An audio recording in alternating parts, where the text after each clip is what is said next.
Nismës të pastrojmë Shqipërinë një ditë ju bashkua dhe Gjirokastra, ku kryesisht institucionet kanë dhënë kontributin e tyre për të pastruar qytetin e Gjirokastrës, duke u shpërndarë në disa zona strategjike të zonës muzeale. Bashkia e qytetit dhe prefektura e Gjirokastrës vendosën të pastrojnë së bashku. Për prefekten Zamira Rami, sensibilizimi i qytetarëve për ta mbajtur qytetin e tyre të pastër është mjaft i rëndësishëm. Në kuadër të nismës të pastrojmë Shqipërinë në një ditë dhe qyteti i Gjirokastrës është bashkangjitur kësaj nisme, e cila do të bëhet një traditë për vit, pavarësisht se vjet u organizuan datën 22, ne kemi vendosur që kjo nisëm të aplikohet çdo të premte të vitit pasardhës, ndaj dhe mund të ketë ndonjë ndryshim në datën përkatëse. Sigurisht kjo është një nisëm vullnetare, por kërkon mbështetje, kërkon sensibilizim nga të gjithë banorët, nga të gjithë qytetarët, në mënyrë që ne të arrijmë edhe vetë japim kontributin tonë për të rritur nivelin e cilësisë jetesës sonë.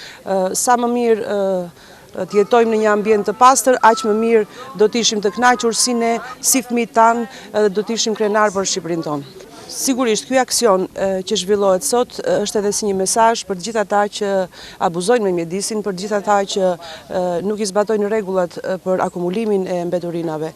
Ne shpresojmë që kjo gjë pozitive që sot bëhet në masivitet të shërbejë edhe si një mesazh për të gjithë ata që janë abuzues ndaj mjedisit. Pa diskutim që ka bisedime, ka projekte, ka ide, po këto ngelen gjithmonë në kuadrin e një diskutimi të afërt. Ndërkohë, sipas kryetarit Bashkisë Gjirokastrës, zotit Bime, gjatë ditës së sotme në këtë qytet janë 3000 vullnetarë që kanë pranuar të kontribuojnë për pastrimin e qytetit të UNESCO-s. Gjirokastra e ka pasur traditë mbajtjen pastër të qytetit, po mbi të gjitha mbajtjen pastër të oborreve dhe të gjitha ambienteve të tyre familjare.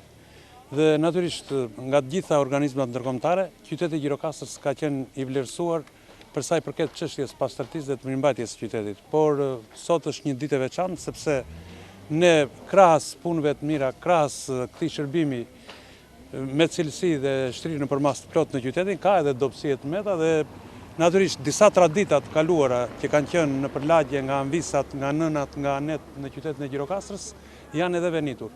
Dhe unë natyrisht sot shikoj dhe gjej rastin për t'i falënderuar qytetarët që sot në zonës qytetarë punojës të ndërmarrjeve të ndryshme të institucioneve janë mbi 3000 vetë, që siç i filmoni dhe natyrisht do t'i përcjellni para qytetarëve të Gjirokastrës dhe teleshikuesit.